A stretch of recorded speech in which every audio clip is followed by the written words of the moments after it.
రాజకీయాల్లో ఎన్నికల సమయం దగ్గర పడుతుంటే చాలు క్షేత్రస్థాయి పరిణామాల కంటే సోషల్ మీడియా వేదికగా సాగే సర్వేల ప్రచారం సృష్టించే సందడే ఎక్కువ.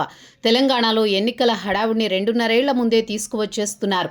జస్ట్ ఇప్పుడే ఫలానా నియోజకవర్గంలో శాంపిల్ సర్వే పూర్తి చేశాం, అక్కడ ఆ పార్టీకి తిరుగులేదు, దున్ని పారేస్తోంది అంటూ ఎక్స్ వంటి వేదికల్లో ఒక పోస్టు ప్రత్యక్షమవుతుంది. అంతే, ఏ పార్టీకి అనుకూలంగా ఆ వ్యాఖ్య ఉందో ఆ పార్టీ నాయకులు, కార్యకర్తలు, సోషల్ మీడియా సైన్యాలు దాన్ని నెత్తికెత్తుకుని వైరల్ చేయడం మొదలు పెడతారు.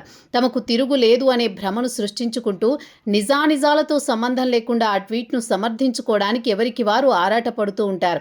అయితే ఈ ట్విట్టర్ పిట్ట కథల వెనుక నడిపే అసలు కథ పూర్తిగా పక్కా వ్యాపారం. ట్వీట్ పెట్టే సదరు సర్వేరాయుళ్లు ఇప్పటికే ఆయా రాజకీయ పార్టీల సోషల్ మీడియా విభాగాలతోనో అభ్యర్థులతోనో రహస్య బేరసారాలు ముగించేసి ఉంటారు. కాస్త ముందే మార్కెట్ తెలివితేటలున్న వ్యాపారులైతే పోస్టు చేయడానికి ముందే రేటు ఖరారు చేసుకుని ఆపై స్పాన్సర్డ్ ప్రచారాలు మొదలు పెడతారు.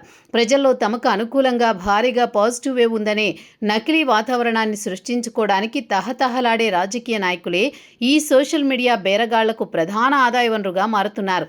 ఇక్కడ గమనించాల్సిన కీలకమైన అంశం ఏంటంటే, ఈ ట్విట్టర్ సర్వేరాయులు గతంలో ప్రకటించిన ఫలితాల్లో ఏ ఒక్కటి క్షేత్రస్థాయి వాస్తవాలకు దగ్గరగా ఉన్న దాఖలాలు లేవు.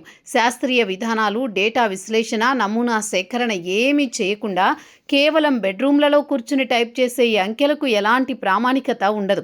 అయినా సరే ప్రచార ఆర్భాటంలో మునిగి తేలే రాజకీయ శక్తులు వీరి చేతిలో బకరా అయ్యే సాధారణం జనం ఉండడమే ఈ దందాను నిరాటంకంగా నడిపిస్తోంది.